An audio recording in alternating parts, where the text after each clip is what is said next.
এটা হলো circular knitting মেশিনের নিডল ক্যাম। এর কাজ হলো মেশিনের নিডলগুলোর চলাচল নিয়ন্ত্রণ করা। দেখুন এটা ফিক্সড, এর পজিশন চেঞ্জ হয় না, নিডলগুলো এর গাইড অনুযায়ী ওঠানামা করে। এটা ছাড়া মেশিন রিব নিটিং মেশিনের নিডল ডায়ালে ক্যাম বক্স। নিডল ক্যাম হলো একটা স্থির ধাতব পার্ট যেটা নিডলের চলাচল নিয়ন্ত্রণ করে। মেশিনের সিলিন্ডার ঘোরার সময় নিডলগুলো ক্যামের গ্রিপ ধরে উপরে নিচে চলে। এর ফলে পুরনো লুপ ধরে রাখা, নতুন তৈরি করা সবকিছু ঠিকভাবে হয়। ক্যাম ঠিকমতো সেট না থাকলে ফ্যাব্রিকের সমস্যা হয়, যেমন হোল বা মিসস্টিচ। সোজা কথায় নিডল ক্যাম ঠিক থাকলেই ফ্যাব্রিকের কোয়ালিটি ভালো থাকে। একটা ছোট পার্ট কিন্তু পুরো কাপড়ের কোয়ালিটি এর জন্য অনেক গুরুত্বপূর্ণ। আপনারা যে ডিভাইসটা দেখছেন এটা হলো ইয়ার্ন ব্রেক সেন্সর। নিটিং মেশিনে সুতা ঠিক মতো চলছে কিনা সেটা এই ছোট ডিভাইসটাই কন্ট্রোল করে। ধরেন হঠাৎ সুতা ছিঁড়ে গেল বা ফিট বন্ধ হয়ে গেল, তো তখন এই সেন্সর সাথে সাথে সিগন্যাল দিয়ে এমনকি মেশিন বন্ধ করে দেয়।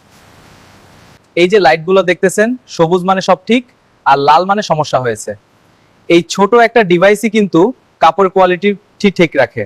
ইয়ার্ন ব্রেক সেন্সর না থাকলে কাপড়ে হোল, মিসিং লুপ সব সমস্যা হতো। ইয়ার্ন ব্রেক সেন্সর ছাড়া নিটিং কোয়ালিটি কন্ট্রোল অসম্ভব। সুতা ছিঁড়লেই সাথে সাথে ধরে ফেলে। R&D মানে কি? Research and development. নতুন কিছু বের করা, পুরনো জিনিসকে আরো ভালো করা। R&D অ্যানালিসিস মানে ডাটা, টেস্ট আর এক্সপেরিমেন্ট করে বোঝা কোন জিনিসটা ভালো, কোনটা খারাপ আর কিভাবে আরো উন্নত করা যায়। টেকনিক্যাল মানে মেশিন, সুতা, কোয়ালিটি, জিএসএম স্ট্রাকচার এইসব টেকনিক্যাল দিক অ্যানালাইসিস করা।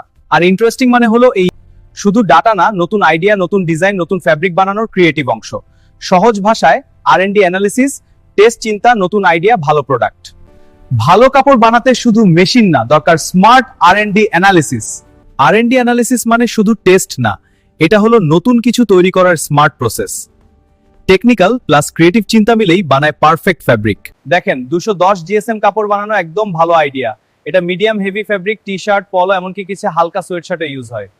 সহজভাবে বুঝাই কিভাবে 210 জিএসএম করতে পারো। প্রথমে সুতা সিলেকশন, 26-24 কটন ভালো কাজ করে। লাইক্রা মিশালে জিএসএম একটু বাড়ে, কাপড় টাইট হয়। তো সিঙ্গেল জার্সি মেশিন হলে স্টিচ লেন্থ কমাতে হবে। লুপ ছোট হলে জিএসএম বাড়ে। সাধারণত স্টিচ লেন্থ 2.6 দরকার হয়। মেশিন অনুযায়ী অ্যাডজাস্ট করতে হয়। দেখুন এই প্যানেলে এখানে সেটিংস আপডেট হয়, এখন এটা 2.65। এটা প্রোডাকশনের জন্য অপটিমাইজড। ইয়ার্ন টেনশন ঠিক রাখতে হবে। ঢিলা হলে জিএসএম কমে যাবে, বেশি টাইট হলে সুতা ব্রেক করবে। ফিনিশিং খুব গুরুত্বপূর্ণ। গ্রে জিএসএম কম থাকলেও কম্প্যাক্টিং এবং হিট সেটিং এর পরে 210 জিএসএম ঠিক হয়। গ্রে স্টেজে কাপড়ের জিএসএম প্রায় 190-200 রাখবেন। ফিনিশিং করার পর এপি বেড়ে 200-215 দেয়। তাই গ্রে স্টেজ 190 জিএসএম রাখো। ফিনিশ হলে 250 পাবে। কিছু কমন ভুল, স্টিচ বেশি লম্বা রাখা, জিএসএম কমে যায়, খারাপ সুতা, ফ্যাব্রিক লুজ হয়ে যায়, প্রপার ফিনিশিং না করা, জিএসএম মেলে না। দেখেন জিএসএম হিসাব করার পুরো প্রসেস দেখাই। কাপড় গোল করে কাটো। জিএসএম কাটার দিয়ে কাপড় গোল সাধারণত 100 সেন্টি করে কাটা হয়। দেখেন ওজন মাপো। কাটা কাপড়টা ডিজিটাল ওয়েট মেশিনে ওজন নাও গ্রামে ধরো, ওজন পেলাম 45 গ্রাম। জিএসএম হিসাব করো। স্ট্যান্ডার্ড 100 সিএম প্রবাদে কাটার হলে ফর্মুলা দেখেন, তাহলে জিএসএম 0.25/100 25 জিএসএম। ওজন 1.80 গ্রাম, জিএসএম 1.80/100 180 জিএসএম হলো সহজ পদ্ধতি। মনে রাখার সহজ ট্রিক। 1000 সিএম এপ্রি কাটার হলে ওজন গোপ 100, 50 সিএম পেপ্রি হলে ওজন গোপ 200। গোল করে কাটো, ওজন নাও, 100 দিয়ে গুণ করো জিএসএম। নিটিং মেশিনে অটো স্ট্রাইপ আর ইঞ্জিনিয়ারিং স্ট্রাইপ দুটোর পার্থক্য জানেন? অটো স্ট্রাইপ মানে মেশিন নিজে নিজে রং পরিবর্তন করে স্ট্রাইপ তৈরি করে। দেখেন